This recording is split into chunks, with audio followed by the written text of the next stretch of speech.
Hey everybody, Jason Burmis here, and Yale scientists have revived dead pig brain tissue, kinda, sorta, not really, I guess, I'm not really sure. Here's the thing.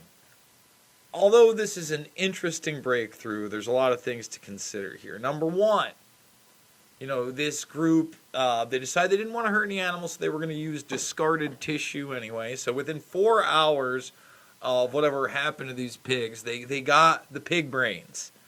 And they were able, through certain compounds, to revive certain aspects. Okay? Basically seeing if they could revive certain parts of a brain after being injured instantly. They did not, let me repeat this, they did not get consciousness to come back in. Why is that? There always seems to be a problem with reviving any sort of consciousness, all right? And you guys can read these two really extensive articles here. They're not very long, but you're talking about the electrical activity associated with perception, awareness, or consciousness. No. At no point did they observe that.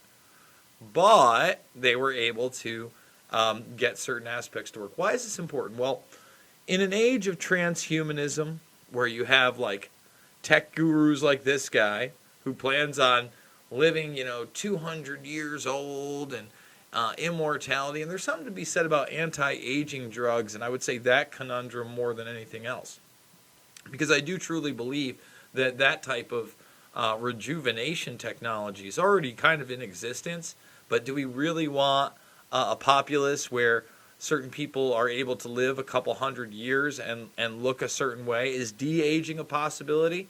I think that is a possibility. Without nanobots and without having a brain chip or something much, much different. The first steps are the brain chips. Remember, DARPA's been doing that forever. Elon Musk, Neuralink, that's the new push. And there's even a, religious push to this. Not less religion, just different religion. As time goes on, some people are going to want to replace certain parts of their bodies or, become more machine than man. Here's the thing. We keep getting this idea that our consciousness can somehow be uploaded. I watched Rick and Morty last night, okay? Now, I don't know if you guys are fans of that show or not. A long-awaited season 4. Spoiler alerts coming if you are a fan and you did not watch, because I'm about to spoil it for you. But the running gag in the show, right, other than the fact it seemed to try to do some kind of a reset, not so much that the previous Rick and Morty verse didn't happen, but kind of not just following along with what happened in the third season and starting anew. But what happens is Rick dies, okay?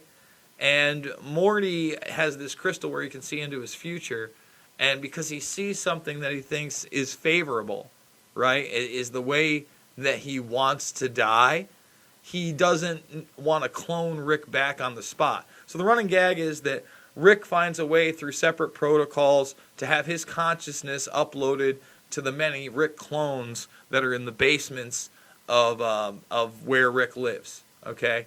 That's the running gag. And here's the thing. I think that's the big lie, right? Kurzweil, who is the person who I think is at the forefront of transhumanism, coined the term the singularity, has actually predicted a lot of the technology that we have had, not only thinks that he's somehow going to cheat death. After all, Google made him head of their end of life division. I think it was like that. You know what? Let's do it live. We do it live here. But the idea is that you can, what happens if our minds live forever on the internet? Very Westworld, right? So let's go over here. Kurzweil, Google, life extension. Yeah, let's do that. So there is Kurzweil right here. Radical life extension is not around the corner. No, I don't believe that either. But they put Kurzweil into this futurist. What is it? Come on. Here it is, to solve death. Okay, the 1.5 billion research center to solve death. So, that's Kurzweil for you. And he thinks he's going to be able to resurrect his dead father.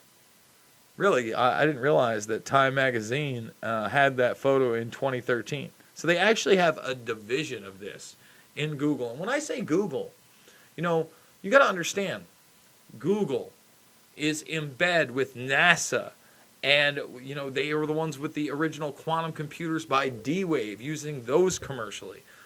Google is much, much more than just this company. It's part of the government at this point. It's part of this quasi-fascistic system that I call the Technopoly, because there is no real competition. And they might be able to trick you into believing that they can get a carbon copy. They might have even a really good copy, a really good clone of your personality, all right, through AI bots. And they may even be able to put that into physical tissue. That's a possibility with the aid of some of their computers, maybe without it. It's not going to be you. I truly do believe that, this is also a push to have an amoral society, to make you think that you don't matter. What's another big push in Rick and Morty? Well, it's the multiverse, right? There's an infinite number of Ricks and Mortys everywhere. And every single different scenario is and has played out almost the same way, and then it just sort of diverts, right? And there's just all of them. So what does that take away? That takes away your ability to have free will. Well, if you don't have free will, then, everything is kind of already decided for you anyway. So then why are you worried about being moral? Good and evil obviously don't exist. They're just based on mores in society. Nonsense. Thing is that no matter what religion you believe in, good and evil do exist. I think you do have free will.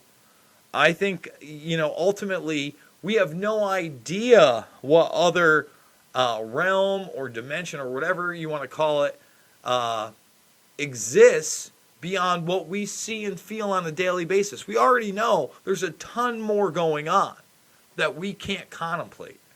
We're seeing the world and the universe through a very, very specific lens.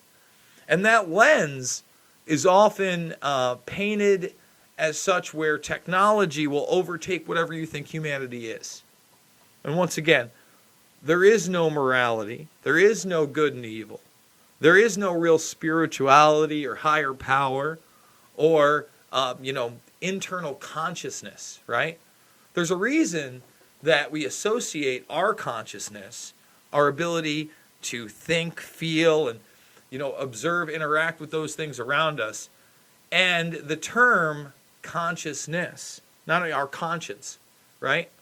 So our conscience, what makes us believe what we're doing is right or wrong. I think we're going to see a lot more of this. I obviously believe that we've already been able to clone a lot more than what we have put out there. And the question is, if one day we're out here cloning human beings, what kind of consciousness do they have? I mean, are we going to try to install somebody else's consciousness in there? Because I don't think that's possible. I think, their consciousness may be created. I don't know how far along that is. I don't think that's beyond reason. But when we look at, again, this push by people like Elon Musk and Google and Neuralink and other tech giants and people talking about it, not less religion, just a different religion. Get a chip, get a brain chip, have a different arm. It's going to be better for you. That's where the problems arise, guys. Folks, if you like this video, thumbs it up, share it with others. If you're new, this is the Burmis Brigade. Now's the time to join it. Get some people to subscribe. I'm also a documentary filmmaker, Loose Change, Final Cut, Fabled Enemies, Invisible Empire, A New World Order Defined, and Shade the Motion Picture. They're my movies. You see them free right here in the playlist section under documentaries. We're doing it 3 to 7 times a day on everything from Epstein to Biden to McGregor to facial recognition to Bilderberg to Assange and much, much more. And I give everything away for free. If you like that, $5, $10, $15, it means the world to me, guys, over at GoFundMe.com/Burmis Brigade, Medium, Month 5. I love you guys. and I will see you all on the flip side.